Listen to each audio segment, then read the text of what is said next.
Can I start by welcoming you all here tonight? It's a pretty hot night out there and the air conditioner's only just starting to catch up. My name's Leon Cohen. I'm the director of Mercy Bariatrics, and can I introduce also my colleague John Armstrong, sorry, brief memory loss. John Armstrong, just stand up, John, so we can see you. And Alison is my scrub nurse from theatre who's come along as well tonight. It's really wonderful to see you here. You may have noticed that we've got some cameras going on, and this is a special evening for us because we're trying an experiment where we're going to record this seminar, and then we will be able to download it onto our website, and that means that patients from anywhere in Australia, in the country, who can't make it to a seminar can tap in and see a seminar in action. Now, of course, I'm very mindful about patient confidentiality, so the brief that I've given Carl, our cameraman, is to at all times keep the camera on me or on two of our guests who are coming along shortly, so that your confidentiality is respected, and I think that will work quite well. So once again, welcome to Mercy Bariatrics Seminar. We hold these about every 3 months or so. We're going to cover a lot of ground tonight, and if at any stage you don't understand what I'm saying or you have a question that comes to mind, please ask me straight away. That makes the talk a hell of a lot more fun for everyone, a lot more interactive and a lot more meaningful. So just put your hand up, ask the question. I'll probably repeat it so that we are sure that it's captured by the audio. And these are the sort of things that we're going to cover tonight. The size of the problem, just what obesity is, how we define it, how we measure it. Some of the health problems associated with obesity. What I feel are the causes of obesity, although if we really knew what the cause was, well, we'd probably have a cure for it by now. What some of the treatment options are, importantly the surgical options versus the medical options. What the risks and complications of those options are, and importantly what the outcomes and results are. So how do we define obesity? The simplest way of doing it in medical terms is based on the BMI or body mass index. You've probably heard of that expression. It's a calculation based on a person's height and their weight, and it takes into account that the taller you are, the more weight you can legitimately carry. There are some other definitions in terms of being 50% over ideal body weight, but most surgeons use the BMI as a good starting point. And there are degrees of obesity. And so a BMI of 20 to 25 is said to be normal. A BMI 25 to 30 is overweight. A BMI 30 to 35 is obese. And a BMI over 35 is morbid obesity. It's sufficient obesity so that you would expect that person's weight to impact upon their health and their lifespan. But BMI is just a measurement. It doesn't tell the whole story. For example, it doesn't tell you what that excess weight is made up of. And this is a guy called Lee Priest, who's an Australian champion bodybuilder. And when he's stripped down to his competition weight, because he's only about 162 centimetres tall, weighs 113 kilograms, he's actually got a BMI of 43. And no one would recommend that he needs a lap band. He probably just needs to lay off the steroids a bit. Also, we know that the distribution of the bodily fat is important. And we recognise that there are two main distributions. There's the central or truncal obesity, which is typical in males, where all the weight is around their belly. And that seems to be a much more dangerous deposition of the fat because it's all in the metabolically active zone.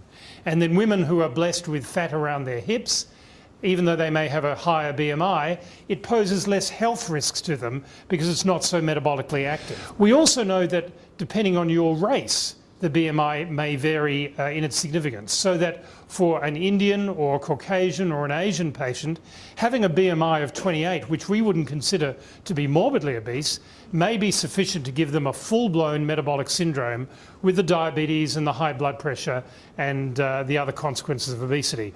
So BMI is just a number. We have to understand the relevance of that number. Why are we getting so worried about obesity? Well, it's getting more common. We all recognise that. It is the epidemic of the 21st century, as smoking was of the 20th century. In Western Australia, in Australia and around the world, obesity, morbid obesity is getting more common. We used to say that if you had a BMI of 20 to 25, you were normal. It's no longer normal. More than 50% of Australians have a BMI over 25. About 8% of Australians are obese, and about 2 to 4% of Australians are morbidly obese. They have a BMI over 35. Now, in numerical terms, that means there are over 1 million Australians who have morbid obesity. There are 1 million Australians who can do and should be putting up their hand to have bariatric surgery as the best treatment for it. Now, where do we stand amongst the rest of the world? Well, we're right up there. We're the silver medal winners in the obesity Olympics. The United States by far exceeds everything, and we've got a lot of catching up to do, but it's not far off.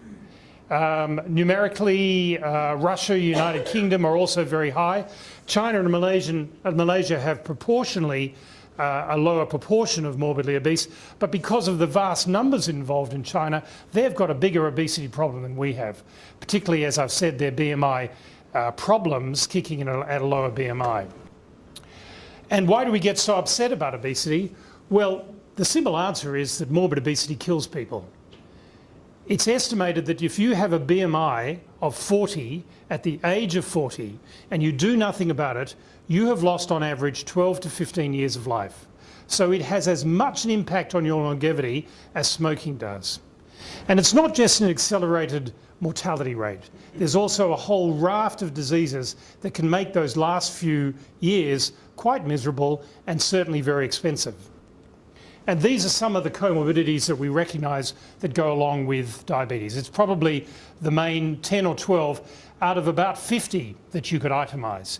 Diabetes, without doubt, is the most important one. That's the type 2 adult onset diabetes.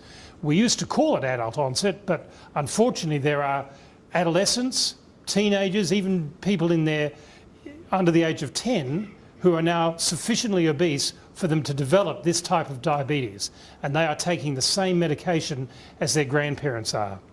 In America, if you're born a Negro child today, you have a 1 in 3 chance of being diabetic by the time you're 20. If you're Hispanic, it's 1 in 4. If you're Caucasian, it's 1 in 5. It is an epidemic. Other conditions associated with obesity: sleep apnea. That's where you snore so badly in the night that you get a very disturbed night's sleep, you're almost choking, and it's no wonder that you wake up the next morning feeling tired. And when my patients tell me, I just feel tired all the day, I have no energy, I don't think it's from the excess weight that they're carrying around. They've probably got underlying sleep apnea. High blood pressure is associated with obesity, asthma, reflux, painful joints, infertility, a major problem in our young women, and the developing problem of fatty liver, which can lead on to cirrhosis. The good news is that nearly all of these comorbidities are dramatically improved, and in fact most of the time can be completely resolved by a significant amount of weight loss. But you need a significant amount of weight loss. There's also, of course, the societal implications of morbid obesity. There's low self-esteem and depression. That's more common in the morbidly obese. There's impaired employment prospects, increased industrial accidents, restricted access to public facilities. I heard an amazing statistic recently that in America Airlines, 500 passengers get trapped in American airline toilets every year. They can get in, but they can't get out. The American airline industry estimates that it spends about an extra $500 million a year on extra fuel to carry the overweight patients. So it has a huge economic impact. There are relationship difficulties. And of course, there's societal prejudice. And it's not just amongst general society. Unfortunately, it's amongst the medical society as well. And of course, this is society's view of what causes obesity. It must be due to laziness and sloth and greed and overeating. And I want to tell you, I just don't believe that's true. I think morbid obesity is much more complex than that. For a start, there's a very, very strong genetic predisposition. We can see this, for example, in twin studies.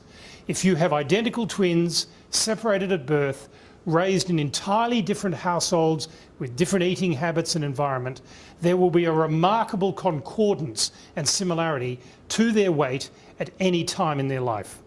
We see this in racial groups: the Torres Strait Islanders, the Pacific Indians, our own Aborigines. Very slim, very fit when they're eating their traditional food, but you bring them into a Western environment, give them Western type diet, and there's a high rate of obesity. There is no doubt that we are all eating more calories than we actually need. We're all probably eating 3 times the number of calories that we actually need to get by.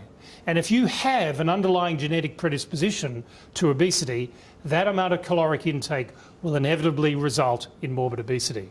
Whereas your partner, your friends, may be able to eat the same as you do and not put on weight. There's also no doubt that we're living in a time of reduced caloric expenditure. This is the first 100 years that we haven't had to go out there and catch our food or grow our food or gather our food. We don't even have to go out to the shop. We can dial up and it'll be delivered to us. So we're getting a lot of food. It's high calorie. It's the wrong sorts of calories in terms of protein, carbohydrate and fat ratio. And all of that leads back to morbid obesity. So it's not just the amount that we're eating.